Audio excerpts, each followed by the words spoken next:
सुबह है होती होती सुनहरी शाम है, जिसकी सुहानी सुबह है होती होती सुनहरी शाम है। वीर बहादुर जन्मे जिसमें मेरा भारत महान है, वीर बहादुर जन्मे जिसमें मेरा भारत महान है। आदरणीय प्रधानाध्यापिका, प्रमुख अतिथि तथा समस्त शिक्षकगण और मेरे प्यारे साथियों, अस्सलाम वालेकुम रहमतुल्लाहि व बरकातुहू।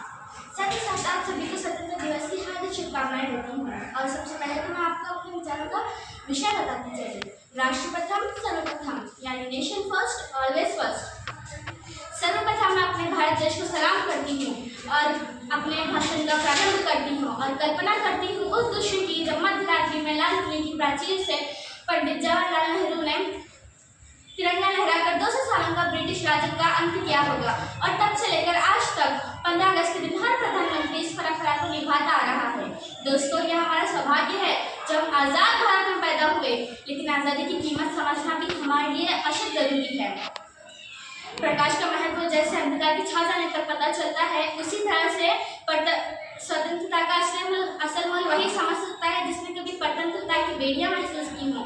इन पंक्तियों के माध्यम से आप सभी के समक्ष गुलाम भारत का एक मार्मिक दृश्य प्रस्तुत करना चाहूंगी, ताकि आप लोग भी गुलाम भारत का दर्द समझ सकें। जूतों के नीचे रखा करते थे, कोड़ों से मारा करते थे, घर मिल जाए उनसे वे आँख निकाला करते थे। हमको हमारी ही धरती पर वे खूब सताया करते थे। दोस्तों, इन अंग्रेजों ने हम भारतवासियों पर इतने सितम ढाए हैं कि एक बार तो सितम का भी दिल भरा है, लेकिन उन निर्दयी अंग्रेजों का दिल नहीं पिघला। आज भी जालियांवाला बाग में 79 मासूम भारतीयों को गोली से छलनी करने वाला जनरल डायर के बारे में सोचे तो हमारा खून खौलने लगता है। आज भी बंगाल के आकार में अन्न के एक एक दाने को तरसे लाखों हिंदुस्तानियों को मौत के मुंह ढकेल कर हमारा ही अनाज जो विदेशों को बेचने वाले उन क्रूर ब्रिटिशों के बारे में सोचे तो हमारी आंखें क्रोध से लाल हो जाती हैं। इतना ही नहीं, जाते जाते भारत का विभाजन करने वाले उन ब्रिटिशों के बारे में सोचे तो हमारा मन क्रोधित हो उठता है। सोचिए, जब हम उन दृश्यों को सिर्फ याद कर ऐसा महसूस कर रहे हैं तो इस वक्त हमारे वीर क्रांतिकारियों के दिल पर क्या गुजरी होगी। इसीलिए भारत के अनगिनत सपूतों ने सबके बलिदान दिए और हमें स्वतंत्र भारत की खुली हवा में सांस लेने का मौका दिया। दोस्तों, स्वतंत्रता दिलाने का श्रेय जाता है उन स्वतंत्रता सेनानियों को जिन्होंने पहले अपने बारे में नहीं बल्कि अपने देश के बारे में सोचा। दोस्तों, स्वतंत्रता दिलाने का श्रेय जाता है उस बैरकपुर के मंगल पांडे को जिन्होंने स्वतंत्रता संग्राम की ज्वाला को चिंगारी देकर प्रज्वलित किया। और इसका श्रेय जाता है उस वीरांगना को जिसने अपने पीठ पर अपने बच्चे को बांधकर, एक महीने से बच्चे को बांधकर रणदेवी का रूप धारण किया, जिसके लिए हम कहते हैं बुंदेले हरबोलों के मुंह हमने सुनी कहानी थी, खूब लड़ी मर्दानी वो तो झांसी वाली रानी थी, खूब लड़ी मर्दानी वो तो झांसी वाली रानी थी। दोस्तों, स्वतंत्रता का श्रेय जाता है उस महान बाल गंगाधर तिलक को जिसने हमें बताया कि स्वराज हमारा जन्मसिद्ध अधिकार है और हम इसे लेकर ही रहेंगे। दोस्तों, स्वतंत्रता का श्रेय जाता है उस महान आत्मा मोहनदास करमचंद गांधी को जिन्होंने साबित किया कि सत्य अहिंसा के सामने घातक से घातक अस्त्र शस्त्र भी व्यर्थ हो जाते हैं। दोस्तों, 200 सालों की दास्तां यूं ही नहीं समाप्त हुई। इसके लिए शहीद आजम भगत सिंह ने सिर्फ 23 साल की उम्र में फांसी के फंदे पर झूल गए। इसके लिए सुभाष चंद्र बोस ने आज़ाद हिंद फौज की स्थापना की और तुम मुझे खून दो मैं तुम्हें आज़ादी दूंगा के नारे से भारत की रग रग में देशभक्ति का रक्त प्रवाहित कर दिया।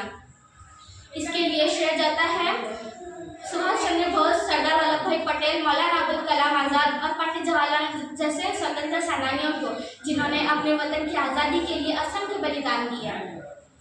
आज स्वतंत्रता दिवस के इस महापर्व पर आज हम उन सभी स्वतंत्रता सेनानियों को जो भारत पर मन लुटने वाले इन सभी क्रांतिकारियों का स्मरण करें, उन्हें शत सलाम करें और साथ ही साथ याद करें उन सभी वीर जवानों को जिन्होंने 1947 में मिली इस अमूल्य आज़ादी को अपने प्राणों की आहुति देकर सुरक्षित रखा, जिनके अदम्य और शौर्य की गाथा हर हिंदुस्तानी गर्व से सीना चौड़ा कर देती है, जिसकी हुंकार सुनकर दुश्मन का पसीना छूट जाता है और वह सबक अच्छी तरह से सीख जाता है कि कारगिल हो या गलवान, तिरंगा लहरा कर ही दम लेता है भारत का जवान। कारगिल हो या गलवान, तिरंगा लहरा कर ही दम लेता है भारत का जवान, और अगर छेड़ा तो तुमने तो अंदर घुसकर मारेगा हिंदुस्तान। दोस्तों, आज स्वतंत्रता दिवस के इस महापर्व पर मैं श्रद्धांजलि देना चाहूँगी डॉक्टर बाबा साहेब अम्बेडकर को, जिनके बताए गए संविधान के अनुसार ये राष्ट्र अनेकता में एकता की मिसाल कायम कर निरंतर प्रगति स्तर पर अग्रसर है। मैं सलाम करना चाहूँगी missile man of India doctor APJ Abdul Kalam को, जिन्होंने हमें बताया कि सूरज की तरह चमकना है तो सूरज की तरह जलना भी सीखो। मैं सलाम करना चाहूँगी उन सभी शिक्षकों, उन किसानों, वैज्ञानिकों, इंजीनियरों और डॉक्टरों को, जिन्होंने इस सोने की चिड़िया कहे जाने वाले भारत को एक बार फिर सोना सिखाया, एक आत्मनिर्भर भारत बनाया।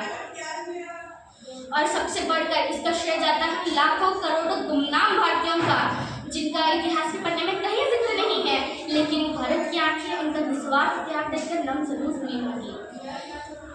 वास्तव में ये हमारे लिए गर्व की बात है और इस गर्व को बनाए रखना हमारी जिम्मेदारी है, क्योंकि हम भारत का आज है और ये समय हमारा है। जो हम आज करेंगे वही देश के आने वाले कल का निर्माण करेगा। आने वाला वक्त नई चुनौतियों, नए अवसरों से भरा होगा। एक सच्चा हिंदुस्तानी होने के नाते हमें हर चुनौती को पार करना होगा, हर अवसर का लाभ उठाना होगा। हमें अपने आपसी मतभेद को भूलकर एक साथ इस महान राष्ट्र की सेवा करनी होगी। स्पोर्ट्स से लेकर स्पेस तक हमें भारत का नाम रोशन करना होगा।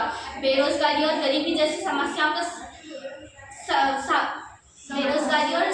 बेरोजगारी और गरीबी जैसी समस्याओं को समाप्त कर हर भारतीय को समृद्ध बनाना होगा। हमें एक ऐसे राष्ट्र का निर्माण करना होगा जहां हर बेटी शिक्षित हो, हर बेटी सुरक्षित हो। हमें उससे संतुष्ट नहीं होना है जो हो चुका है, हमें उससे संतुष्ट नहीं होना है जो हो चुका है, हमें वो कर गुजरना है जो हो सकता है।